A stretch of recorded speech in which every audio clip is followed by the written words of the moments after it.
So Samsung has finally unveiled the Galaxy Z Flip 4, which will succeed the most popular foldable smartphone, the Galaxy Z Flip 3. So here are the 5 features that I liked about the Galaxy Z Flip 4. Now the first thing has to be the overall physical changes, like the dimensions. That makes it clear that the phone is even more compact than the Galaxy Z Flip 3, even though it's still gonna be slightly heavier, but it doesn't matter. Now it has much slimmer bezels than the Flip 3, which makes it a bit more of a mainstream device lookalike. I guess that's the point. Now other than that, it will have the same clamshell design. If you like that one, then this is still the best one.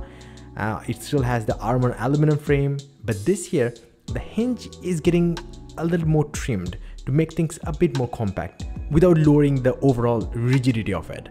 Now this year the phone will also come with Corning Gorilla Glass Victus Plus protection even on the folding display aside from the rear panels, which is a major step in terms of durability. It is actually 12% stronger than the Corning Gorilla Glass Victus of last year. Now the second feature is the IPX8 water resistant rating.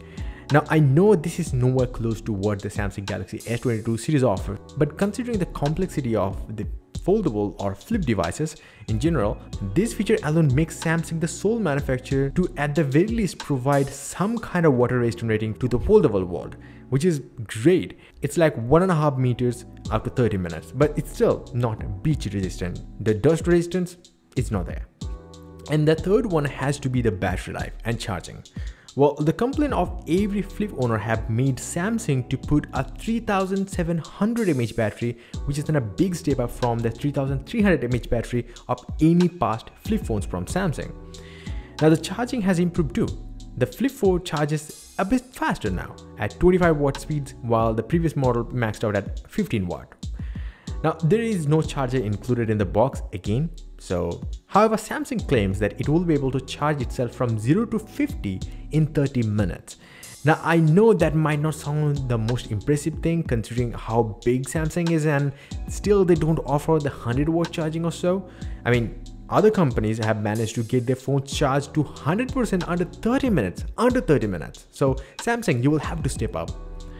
Now the fourth one would be the Snapdragon 8 Plus Gen 1, and boy oh boy, this is actually a massive upgrade over the Snapdragon 888 of the Flip 3, which isn't any slouch either, but this year the story is a bit different.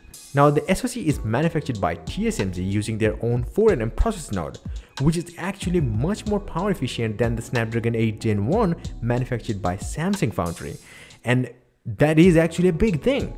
Now, according to Qualcomm, this chip actually offers 30% CPU power efficiency and 30% GPU power efficiency, while offering 10% more CPU and GPU speeds. That is kind of crazy to think about. Then the last but not the least, the storage and the price. Well, it may not be the best feature, but at least Samsung hasn't increased the prices. Well, it's staying at the same as the Galaxy Z Flip 3. The starting price in the US is still $999, and it's for the 128GB model. Now there would be also 256 and a 512GB model. Well, you heard it right. This year the Flip phone offers a 512GB model. And yes, all the models will have the same 8GB of RAM. Now you probably be asking, are these the all improvements? Well, no, there are other improvements, might not be the major ones. Now, aside from all these, you will also have the typical changes like 6.7-inch 120Hz adaptive display, but this time it will be able to go as low as 1 Hz, unlike 10 Hz on the Flip 3. That means more battery efficiency.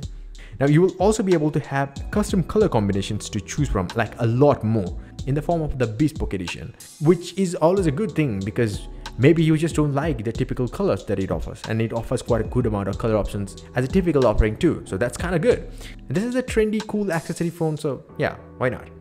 Now you will also have a better photo capturing experience with slightly new 12 megapixel sensor. It will have the 1.8 micrometer size pixels instead of 1.4, and it will also have better optical image stabilization plus a little better video EIS, so that's kind of good. And then there would be typical features like the flex mode, but this year the flex mode will allow you to use more apps than it did ever. So yeah, this year the flex mode will really come in handy in variety of cases. Also, this year Samsung has enabled the 1.9 inches cover display to do more things than it ever did.